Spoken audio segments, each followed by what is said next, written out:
Hey YouTube, my name's PeteDorr, and I've been waiting a long time before I finally got a nice webcam so I can start doing my own videos on YouTube for you guys. I'll tell you about myself a little bit. I've been into gaming now since I was little, about 5 years old, maybe even younger than that. I was brought up on the Sega Genesis. I was a big fan of Sonic the Hedgehog. I have over 40 systems. I play anything from the 3DO to the Jaguar, 32X, Nintendo, Sega, Wii, 360, PS3, name it, I play it all. I have no biases against anything. I love them all. And I'll tell you real quick what I plan to do in my videos that are to come. Since I do buy a lot of stuff, I am a collector. I've been collecting now pretty well for about 8 or 9 years, because I plan on buying a ton of games this holiday season. All those big names: Fallout 3, Little Big Planet, everything, Resistance 2.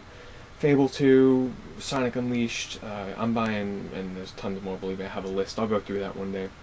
And I'm going to be buying all those, doing quick impressions for you, and going over some of the older games I have here. Now, unfortunately, I don't have a capture card, so I can't really give you that nice, clear video of it. But for now, if I do want to show you something, I could just show you on my older 30-inch HD TV. I can kind of get it fixed in there to show you, but until I get a capture card, we'll have to do with what I have.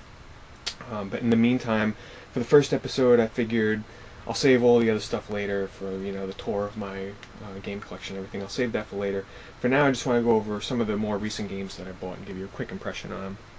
Now, I bought this one maybe about a month and a half ago. It's called From the Abyss for the DS. It's a dungeon crawling RPG, which is very mediocre, actually. I kind of bought it because I'm not really trusting reviews now. I've bought some games recently where they're really, I don't agree with the reviews at all, because I actually enjoyed the game, so I figured I'd give this one a chance because it got some pretty bad reviews. But basically, it's a very close clone to, I'd say, think Zelda, only very repetitive dungeons, an overworld map which is just text-based. There's no moving around town or anything like that. You go through, you level up. Actually, it's closest to a roguelike RPG if you've ever played any of them, like Shiren the Wanderer or Azuna, or the more popular Pokemon Mystery Dungeons, which I'm not really into those, or if you played Baroque on Wii, or the old PC-based ones as far back as Rogue or Moria and stuff like that. I never really played those, but it's like that, only when you die, the consequences don't set you all the way back to the beginning of the game. Very repetitive, the controls are terrible. I wouldn't recommend it. So pass on Tales of the Abyss. Don't pick this one up. Not even a rental. Next up, I'll go through the handhelds first. I recently picked up Dragon Quest IV along with the strategy guide because, well, working at Best Buy, I get nice discounts on strategy guides. Right now, I'm about 5 hours in, and I've actually never played any of the older Dragon Quest games, so this is a nice refreshing touch for me. The way that this goes is, it's basically a remake of the Nintendo Dragon Quest or Dragon Warrior 4, and how the story works is there's 5 chapters. The first 4 chapters are split up into different stories between the characters. When you get to the 5th chapter, all the characters unite, which I haven't gotten to yet, but they all unite and you go on the main quest with them. Right now I'm about to finish up the third chapter, which is with a character that is actually pretty unique and funny, I find. You actually play as a storekeeper, where you actually get your own shop in an RPG and you sell weapons to people, which is, I thought it was actually pretty funny. I knew about it ahead of time, but it's interesting to say the least. So I'm enjoying that. It's very old school, so people that are out there now playing, if you don't enjoy, say, Final Fantasy VII, because that's a good one to, compare to. If you don't enjoy traditional RPGs like that, you're really not going to like Dragon Quest, most likely, if you're into more of the action RPGs. After that, I picked up this not too long ago at all, maybe a couple of days ago, Kirby Superstar Ultra. Now, I have the one on Super Nintendo. It has a nice glossy cover. Kind of made me definitely want it. I have the one on Super Nintendo. I never really played it too much because at the time I thought that it was very gimmicky in terms of the mini-games and everything like that. But as time went on and I looked at some videos of this one online, I was like, well, I'm going to rebuy it because I love platform games, and I love Kirby. And so far it's been pretty fun. A lot of it's been pretty easy. It is basically I'd say a couple of the mini games are actual, really short versions of adventure type Kirby games, and then the other ones are more of, there's a racing stage, there's all these little gimmicky mini games. But I'll get into this one more later on, and I'll let you know how it is. I also picked up Locke's Quest. I haven't given this one that much of a chance.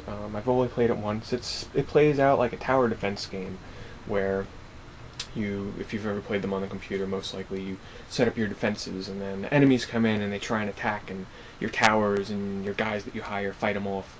But it also has more of an RPG action feel to it, where you actually move your guy around the field and you help fight them off. Haven't played it too much, so I can't give you too much of my impressions on that one. Just picked it up today, and actually after I'm done making this video I'm going to go play it. Sonic Chronicles: The Dark Brotherhood just came out today. I rushed to the store to buy it. I've actually played it for about 10 minutes, and so far it seems very good. Can't tell you much about it. It's actually put out by BioWare, a traditional RPG, turn-based, with Sonic characters, and I'm pretty big in the Sonic, not as much as most people, but very much looking forward to playing this one. I'll do a Sonic special, actually, after I play this one a little, give you some impressions and show you some of my Sonic stuff. Moving on to the console games. Picked this one up, how long ago did this come out? I don't know, 3 weeks ago I picked it up, or 4 weeks ago I picked it up, and I'm actually liking it a lot. I'm on the second disc, about 11 hours in. This is Infinite Undiscovery on 360. The way it plays out, it's an action RPG where you can have up to 3 party members in your party at the same time. They're controlled by the AI, so you never really touch them, besides you can link up with them a little bit. But combat-wise, it plays most similar to Final Fantasy XII, if you've ever played that. Only you're actually mashing buttons to do your attacks, instead of waiting it out like a MMORPG. Voice acting wise, it's pretty shady. The lips sometimes don't match up at all. Sometimes there's cutscenes without any voice dialogue and their mouths are still moving. But otherwise, it's actually very fun. There's points in the game where you create 3 separate parties and they all fight together. So it'll be you and, like, I don't know, 12 AI controlled characters in like this all-out big epic war. I actually highly recommend this to 360 owners that love RPGs and are looking for something more unique, instead of your traditional turn-based RPGs.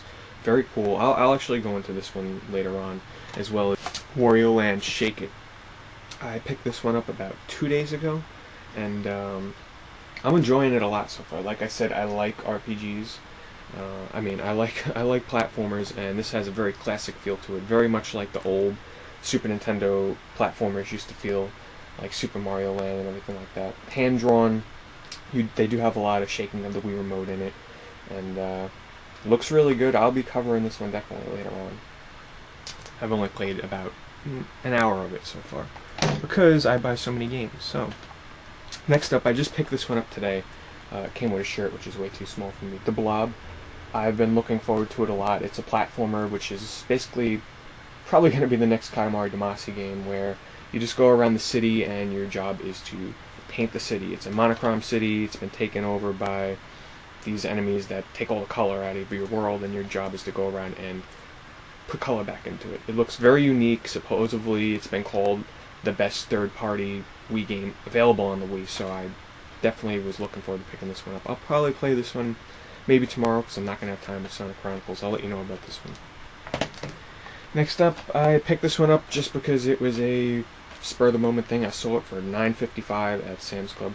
It's Taito Legends 2, still sealed for the PS2. I probably won't get around to this one for a while, but, couldn't resist it for $10. Anyway, so that's basically what I bought recently, my quick impressions on it. Probably for my next videos, I'll go around, show you some of the stuff in here, go over some games, go over some of the latest news around gaming that I'm really excited for. Here's a hint. Klonoa Door to Phantom Isle, if any of you have played that on the original PlayStation, they just announced, and I just found out that there's a remake for it on the Wii.